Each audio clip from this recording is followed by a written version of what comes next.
Κυρία, αυτό που κάναμε με τις λέξεις μου άρεσε περισσότερο από οτιδήποτε έχουμε κάνει ως τώρα στα αγγλικά. Και μαζί και στο φροντιστήριο. Υποστάσεις με ένα βλέμμα όλο ειλικρίνεια στην κυρία Ειρήνη, την κυρία μας των Αγγλικών. Ποιες ήταν αυτές οι λέξεις?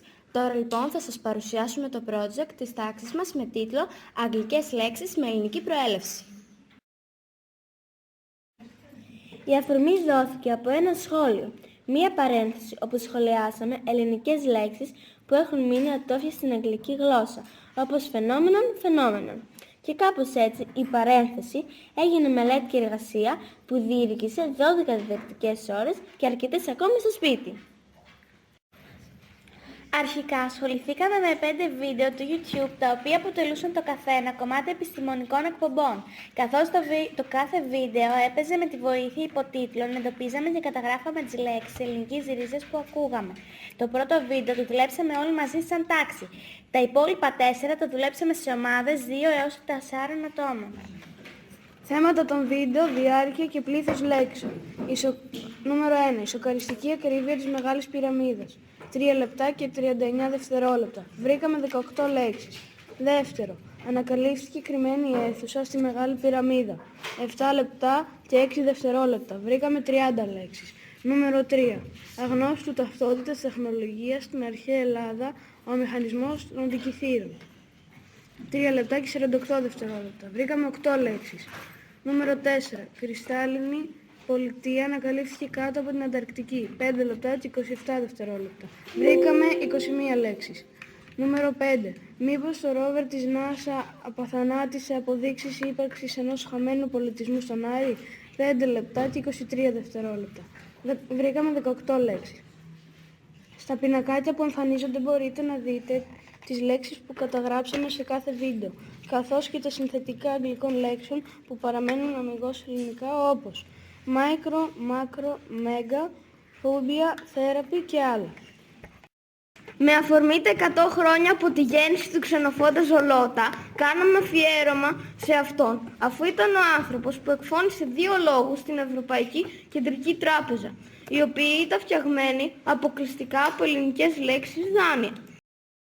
Έπειτα προσπαθήσαμε να ακολουθήσουμε το παράδειγμά του, γράφοντας τις δικές μας προτάσεις. Π.χ. για παραδείγματος χάρη, η ιστορία της ανθρωπότητας έχει μια πληθώρα από μυστήρια φαινόμενα.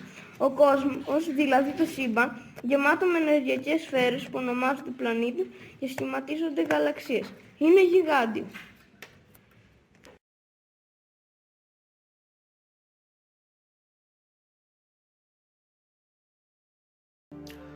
Παγκόσμια αναγνώριση και δικαίωση της ελληνικής μας γλώσσας. Η UNESCO αναγνώρισε την 9η Φεβρουαρίου ως την Παγκόσμια ημέρα ελληνικής γλώσσας και τη γλώσσα μας ως την αρχαιότερη γραπτή ευρωπαϊκή γλώσσα με διάρκεια και συνέχεια πάνω από 40 αιώνες και παγκοσμίως αρχαιότερη μαζί με τα κινέζικα.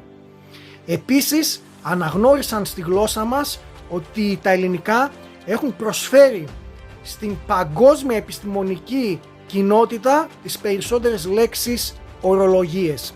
Και όλο αυτό δείχνει τον τεράστιο πολιτιστικό πλούτο της κληρονομιάς μας. Ας την εκτιμήσουμε λοιπόν και ας γίνει πηξίδα για το μέλλον μας.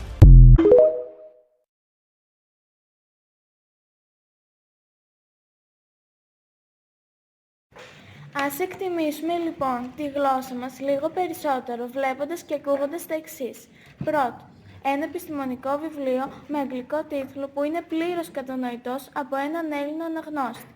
Δεύτερον, η καθιέρωση της 9ης Φεβρουαρίου ως Παγκόσμιας ημέρας ελληνικής γλώσσας και η αναγνώριση του ότι είναι η αρχαιότερη γραπτή με πάνω από 40 αιώνες συνεχούς ύπαρξης. Τρίτον, η ελληνική γλώσσα και η αρχαία τραγωδία διδάσκουν ήθος και εμπνέουν έναν Νιγηριανό να σπουδάσει στην Ελλάδα και να ανοίξει ελληνικό βιβλιοπωλείο στην Αμερική. Τέταρτον, βρήκαμε και μια αφίσα που πληροφορεί τους επισκέπτες του διαδικτύου ότι μιλούν ελληνικά, αλλά απλά δεν το ξέρουν. Βλέποντας τον ενθουσιασμό μας για το θέμα, η κυρία μας έγραψε 2 τραγούδια τα οποία μελοποιήθηκαν μέσω του προγράμματος Σούνο. Ας ακούσουμε ένα από αυτά.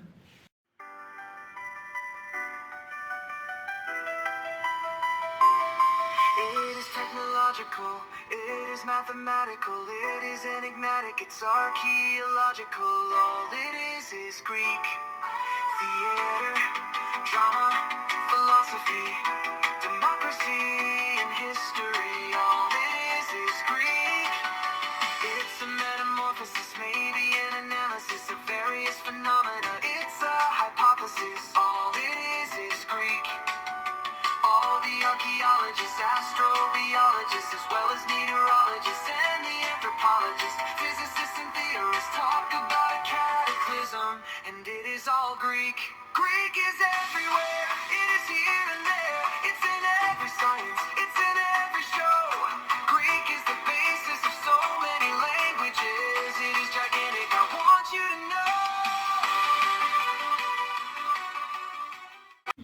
Τέλος, παίξαμε με τις λέξεις φτιάχνοντας μια διαδραστική εικόνα word art, αποτελούμενη από λέξεις της εργασίας μας.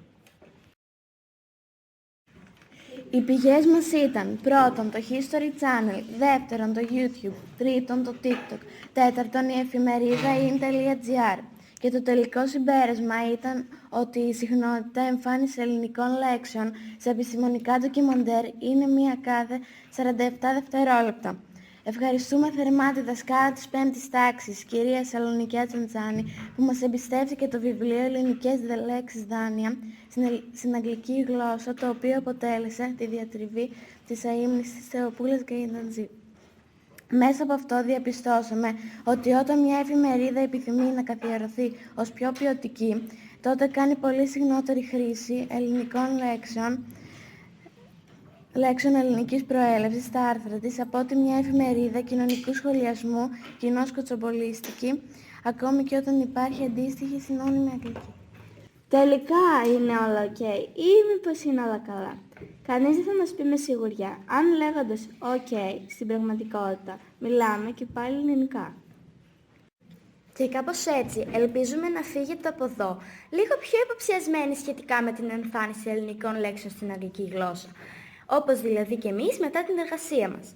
Και από εδώ και πέρα, όταν πατάμε pause, σκεφτόμαστε την παύση. Και όταν διαβάζουμε decades, δηλαδή δεκαετίες, εμείς βλέπουμε τη λέξη δεκάδες. Το ταξίδι μας στα διεθνή σύνορα της γλώσσας μας μόλις άρχισε και προβλέπεται να κρατήσει πολύ. Πόσο? Έχετε καμιά ιδέα? Σας ευχαριστούμε πολύ.